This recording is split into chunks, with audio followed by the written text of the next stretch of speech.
Odd Conduit Media. What's it gonna be? You are now listening to the Hyrule Podcasters!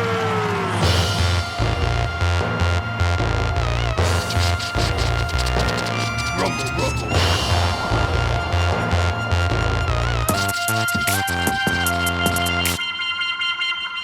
Hey all you Zonai truthers, welcome to another season of Hyrule Podcasters! I'm your co-host Ben. And I'm your co-host Pat. On this audio-only Let's Play, we venture through each game in Nintendo's Zelda franchise. Yep, we're pretty practiced gamers, but we're not experts or purists. We're just experiencing each game start to finish.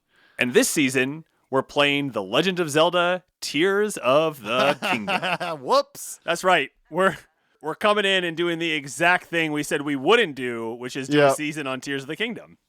You know, we were going to do Majora's Mask, and I know that some of you were excited to play along with Majora's Mask with us, but we're both playing Tears of the Kingdom right now, and I just don't have time in my life to play two Zelda games at once. I don't think Ben does either. So here we are. But while you may be disappointed huge news that we're not playing Majora's Mask, we have a special guest. Hi, special guest. Hello. It's our mom. Our mom is on this season of the podcast. I am playing Tears of the Kingdom. I will say, literally, Mom is actively playing as we podcast. So Yeah, I am actually. I'm running around right now. So while Mom's running around, we're going to play the audio of the moment that brought us here. So this is my mom squaring off with Calamity Ganon in her living room a while back. Producer's note, there's no color commentary on this 2-minute clip. I just recorded it on my iPhone. Mom's mic in this entire episode is a little off because we're still working out the kinks. Totally worth it though. So I recorded this on my phone and pieced it together because this boss fight is absolute gold. Here we go. Mom versus Calamity Ganon. Okay, let's eat all the strawberries. Patrick, what are you doing? Patrick! It is not going down at all. It never goes down. It's going down. Oh my gosh! Did I do it? Oh, this better not just be a trick. Oh no. It was a trick. I'm not done. Patrick! Go get your bow. Did you get it? I'm using something. I think you have to get that bow that was flying. Okay. Oh, Maybe it's on his head. where? I don't know. There it is. Shoot it. You told me I could float, so I was gonna try to fly. There you go. Now, slow-mo. Go, slow-mo. Okay, now let's see what they're gonna do. Are they gonna give me 4 of them? Oh, a Triforce! Look! I did it! I really did do it this time! Woo! Just beat Ganon. What are you doing now? Aha! Opening Tears of the Kingdom. As you can see, I'm unwrapping it. It's so little tiny. You know, they say the cartridges taste weird if you lick them. You want to try it? No. You sure? Yep. Okay, which way do you put it in? Alrighty. So what are you about to do now? I'm going to play Tears of the Kingdom. New adventure! New adventure!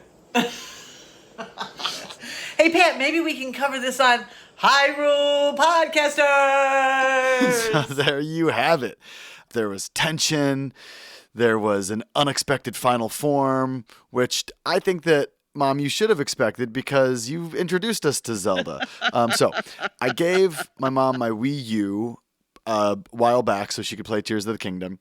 She nearly 100% of the game, but hadn't beaten Ganon yet. Had some trouble. So I was in town and I coached her through that final boss fight, as you just heard. And went out and bought her a copy of Tears of the Kingdom. Ben had already bought me a copy, so we were like, let's just all play together. So here we are with the first episode of Hyrule Podcasters! Ultrapod, exploring a torn kingdom. We're covering the Great Sky Island this episode, and we'll break down the format of this season shortly.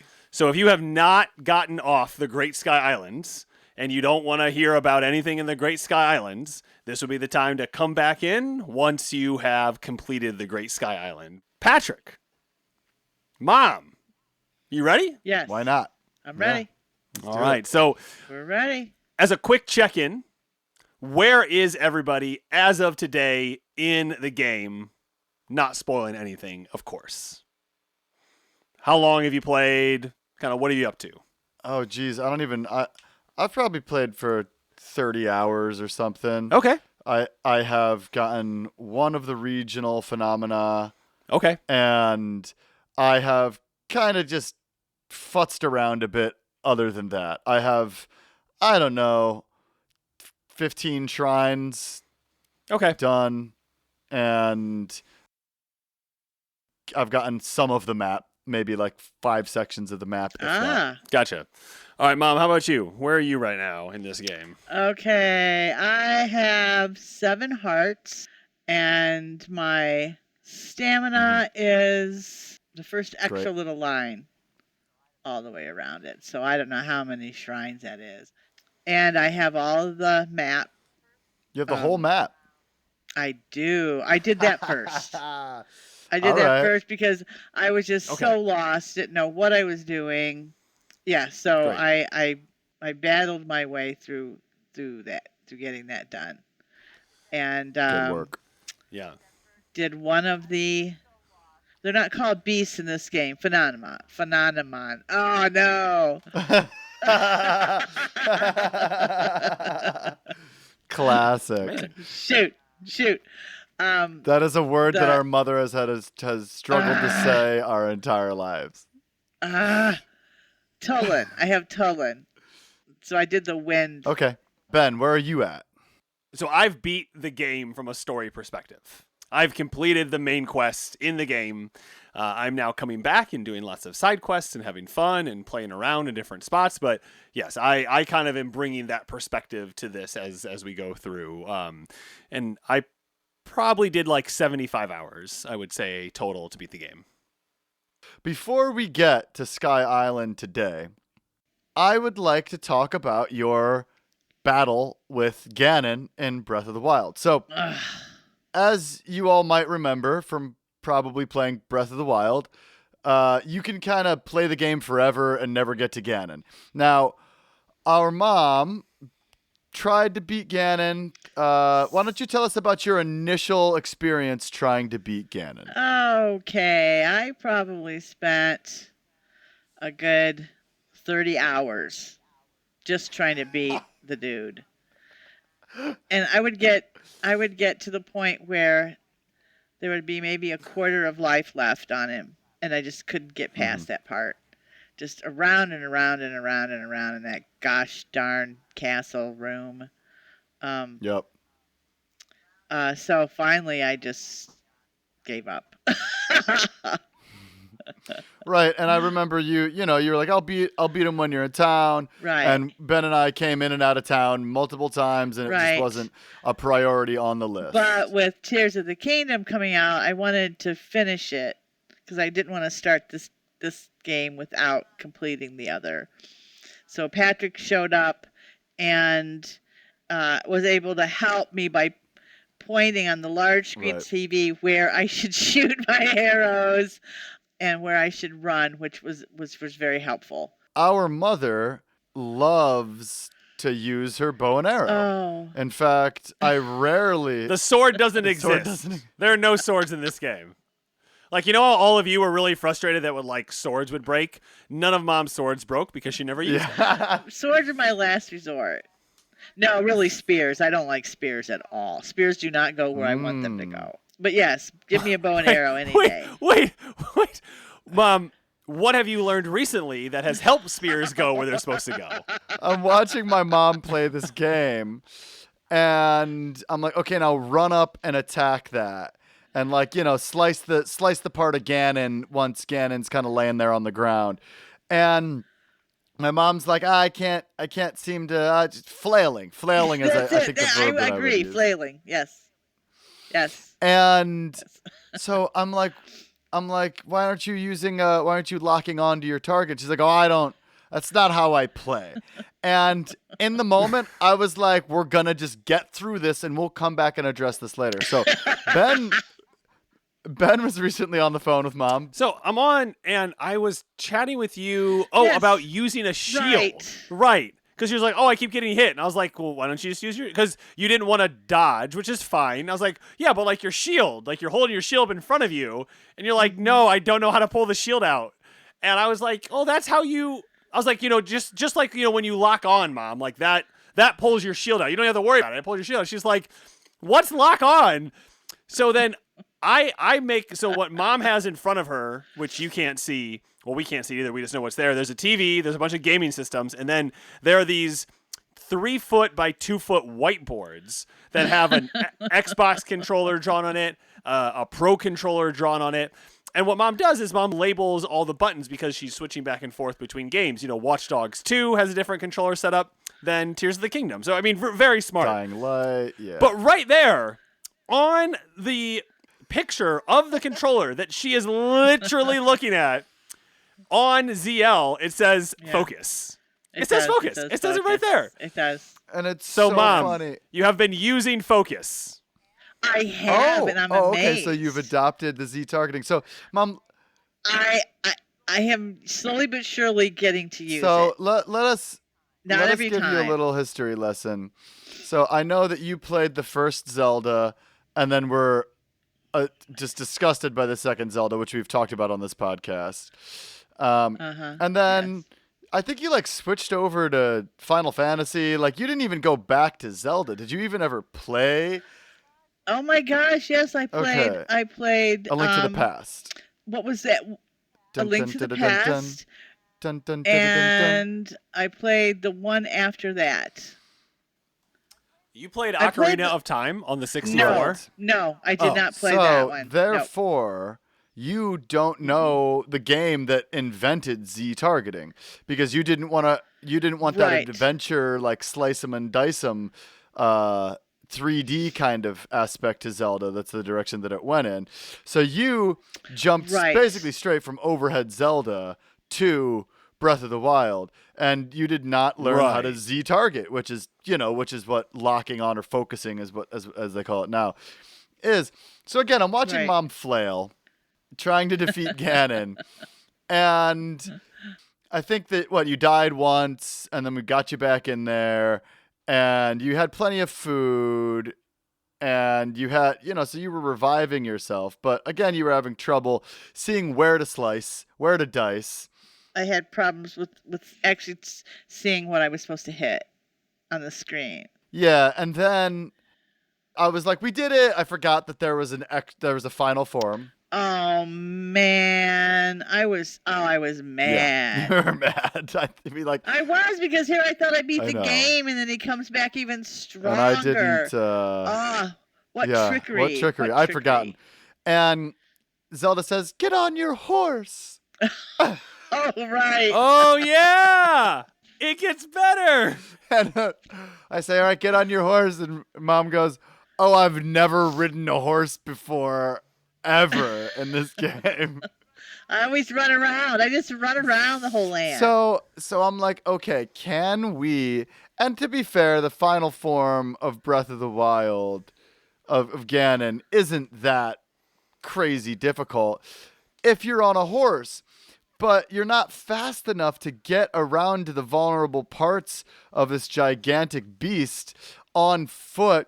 So Mom is literally just sprinting, trying to get to these sections of Ganon that are exposed.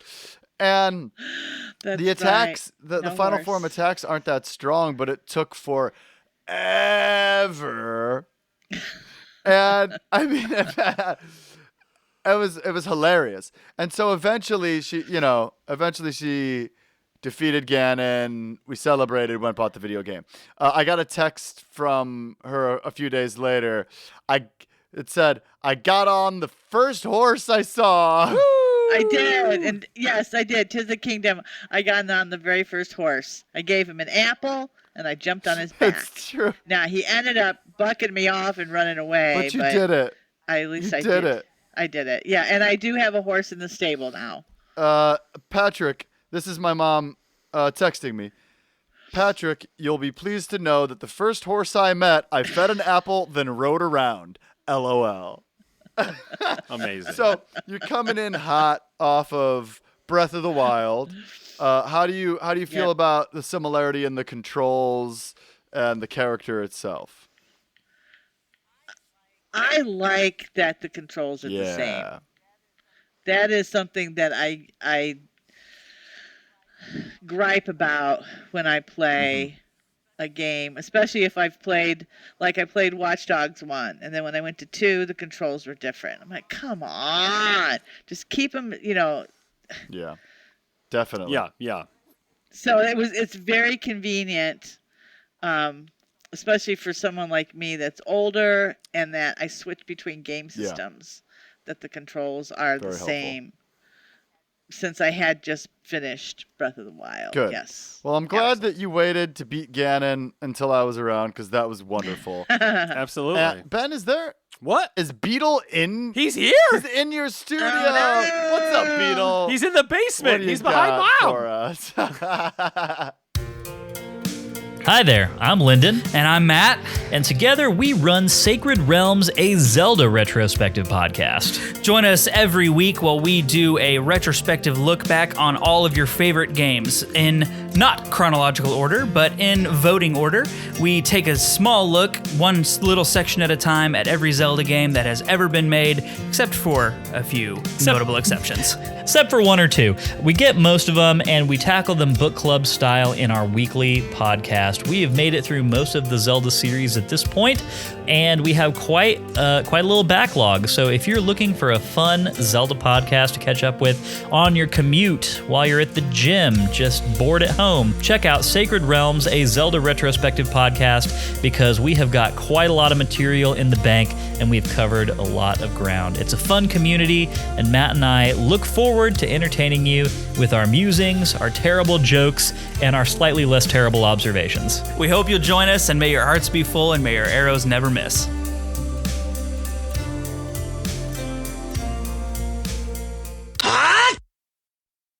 Thanks, Beetle. Missed you, bud. It's been too long. So it's really good to be back. We've missed doing the show. As we played through Tears of the Kingdom, we tried to figure out what would be the best format to present this. Our main rule of this podcast is that we're supposed to have fun, right? So we didn't want to add too much to our gameplay experience for ourselves, because we wanted to enjoy this game. And so we had some ideas, but we came back around to committing to an audio-only Let's Play. We're doubling down. Yes, we're doing it. Basically, we're covering the parts of the game that everybody is going to play. Right. So that means that we will be covering all of the temples, because we feel like pretty much everybody is going to do all the temples. And then there are two major boss battle sequences that, again, pretty much everybody is going to do both of those in some way, shape, or form.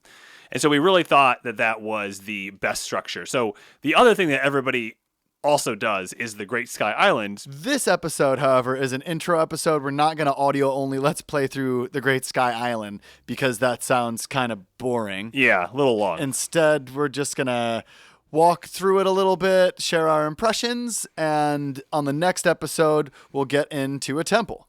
All right, so we are now going to do a bit of exploring of the Great Sky Island. So this is where you first appear when the game gives you control of Link. And just like Breath of the Wild in the Great Plateau, you are going to get some shrine visits in. You're going to get some new abilities. You're going to meet some monsters. And in general, you're going to kind of figure out how the basic mechanics of this game are going to play. So we end up visiting 4 different shrines. And we end up getting Ultra Hand, Fuse, Ascend, and Recall as the 4 main abilities that you'll be using for puzzle solving, navigating, and combat in the game. We also get to play around with the Zonai devices. And so this time around on the Great Sky Island, we get to see the flame emitter, the fan, the portable pot, and we get to see the infamous wing. The infamous wing. So, the infamous wing. It's infamous to me because I feel like it always disappears right when I'm getting to where I want to go. On me. All right, so Patrick, what'd you think when you woke up and started exploring the Great Sky Island? I am equal parts eager to start the game and grateful that there's a tutorial. It's a fun version of a tutorial, right? It's not as much dialogue as some games have, and the learning is through action, which I really appreciate. Again, I'm like, just throw me in, coach, but I do like that you learn the new things and you learn them pretty quickly. Right, there's not a lot of like lollygagging here at this point. You get to go into the shrines, figure the stuff out, and get to work. So that's what I liked about it. It's intriguing. You're like, where am I? There's some mystery to the whole thing. What are these constructs and all this architectural design? So many cool questions, and you already know that you're in store for a wallop of a game, but the island here really reinforces that. Yeah. So, Mom, you wake up, you start exploring, and we end up getting 4 abilities this time around. Right. What of the 4 of those are you most excited about? Well, gosh, that's a hard question. However, I do really like to climb. I like to climb and get as high as I possibly can on things. So I think probably ascend, because it's so helpful with getting, if you can get underneath something to go through it, to get higher onto things. Do you find yourself kind of clicking it on and then trying to find the edge or the corner of something where it's yes, and seeing if I can actually move over just a bit more to ascend before I fall off of a cliff or something. Right. Can I be on this little edge? And I do that a lot, I feel like, up on the Sky Islands, where you're just okay, I'm balancing here at the bottom of a Sky Island. If I could just get my ascend to turn teal for a moment. Exactly. I also find myself stacking things to stand on so I can ascend. Totally. Exactly. Yep. Totally. Yep. That's a lot of fun. Totally. Which you use, what's the name of that one? Oh, Ultra Hand. Ultra Hand, yes, to move things around and grab them. We had Ultra Hand in the last game, but it wasn't called that. Yes, we did.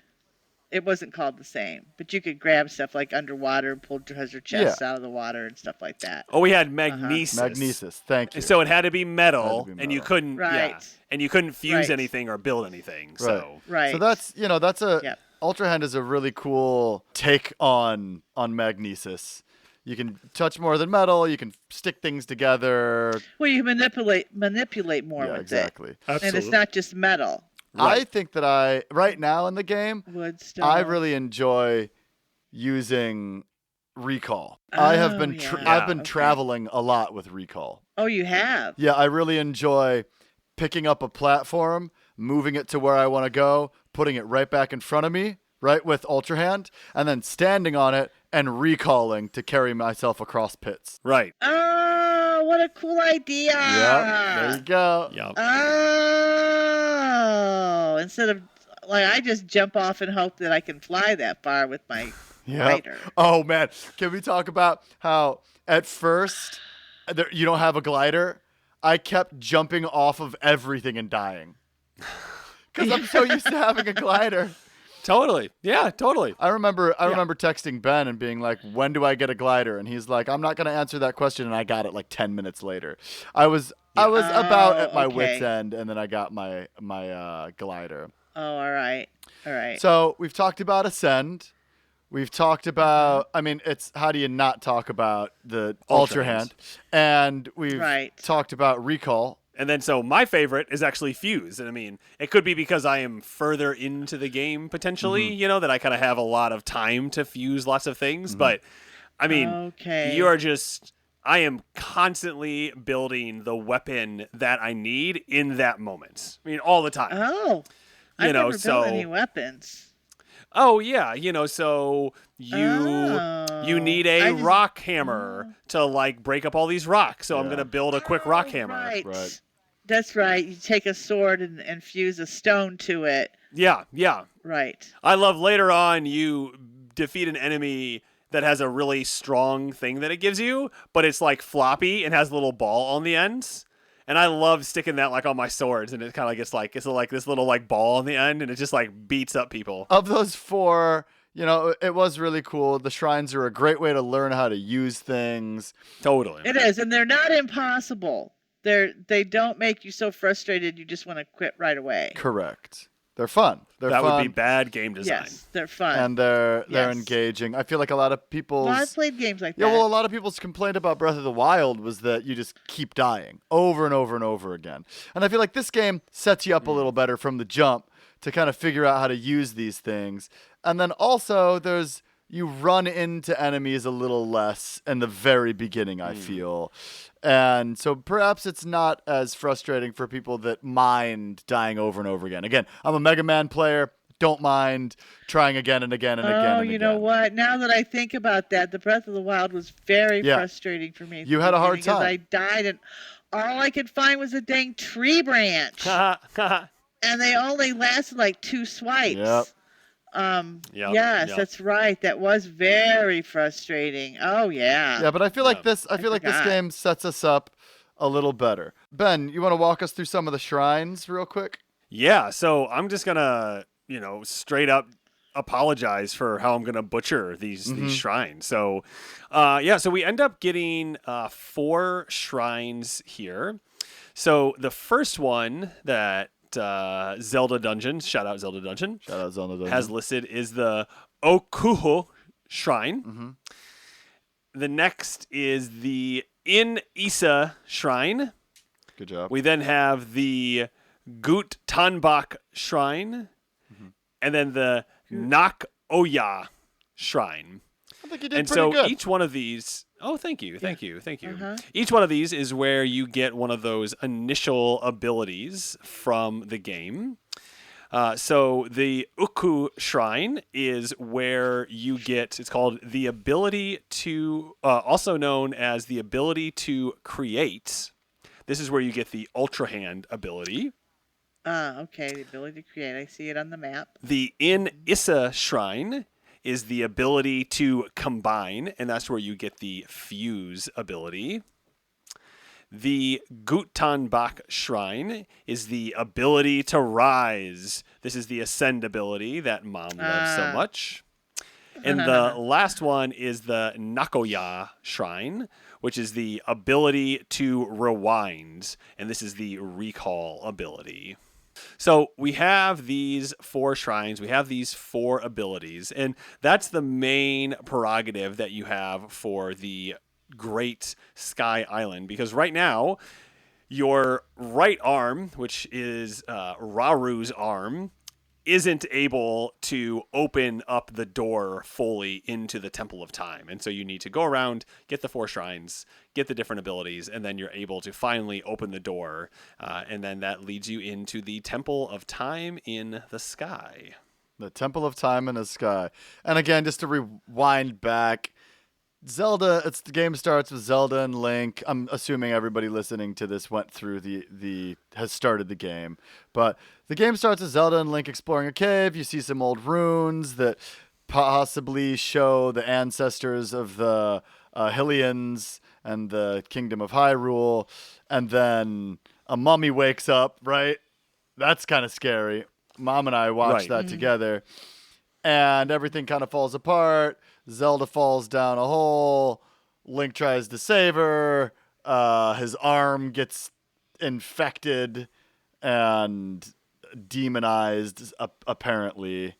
And then you wake up with a new hand. And Raru apparently has given you his hand. I like how dark it is. It is dark. I like the scariness. I like the spookiness. Oh, okay. Right. Right, Mom, I know that you're used to slaying zombies, but most of the games that we play, I don't know, there's a dark element, but they really come out the gate freaking you out. So you meet Rauru, seems like a pretty cool guy, right? He has those nice ears. He has a good set of hair. Yeah, you don't really know what he is. Right. Yeah. So he's an apparition, and every time that you're going the right direction, Rauru appears, talks you through some stuff, and so at this point, Give you you some advice, very generously, and then at this point you get to the classic Temple of Time, which is exciting to get to the Temple of Time so early in the game. So Ben, what happens next? Yeah, so once you're actually through the Temple of Time, you push open this giant door, and then you make your way out kind of towards, what looks to be kind of the end of the Temple of Time as we're getting close to the sky.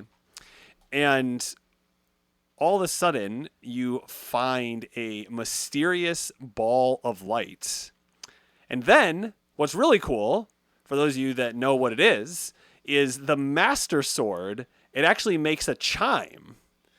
And so this chime, my understanding, that is Fi from Skyward Sword. That's like the Master Sword. So that's Fi, who is in this game, which is just super cool. Who? Well, you never played the game, so you don't know. But Right. Okay. Skyward Sword is the... Was that a spoiler thing?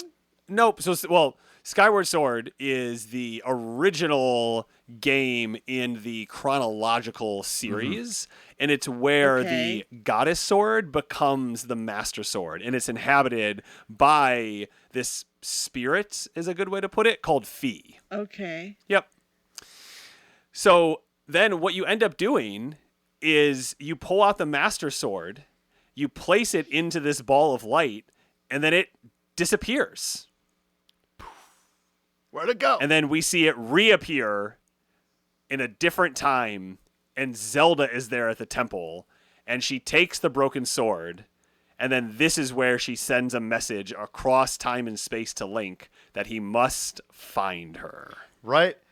So pretty much immediately yep. you're not trying to save a princess. You are trying to reconnect with the princess, right?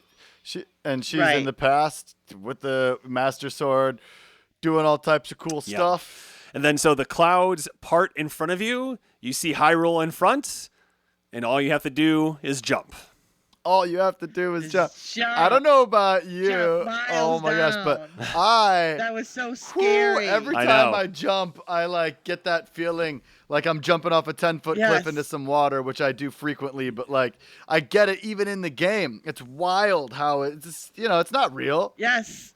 I know, but it is. Yep. It makes your heart just go right into your throat. Every time. Totally. Yep. And we're Yep. going to keep Yep. all of your hearts right there in your throats because we're going to talk about what happens when you land on the next episode of Hyrule Podcasters! Welcome back. It's Thanks, been a everybody. while. Glad to be back. Woo!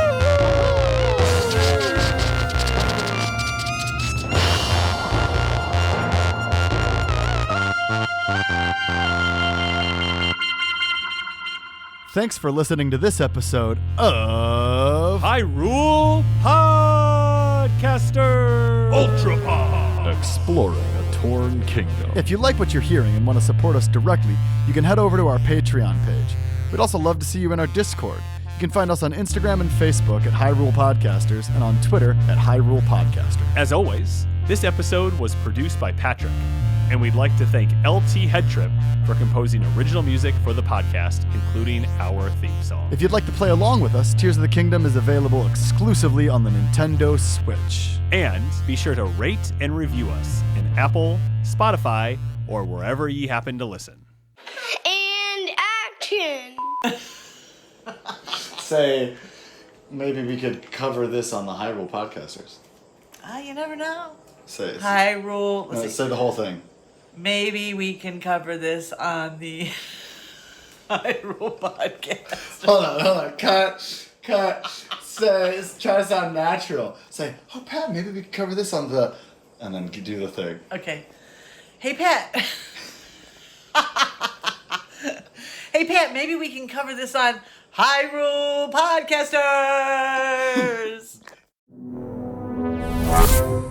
Conduit Media.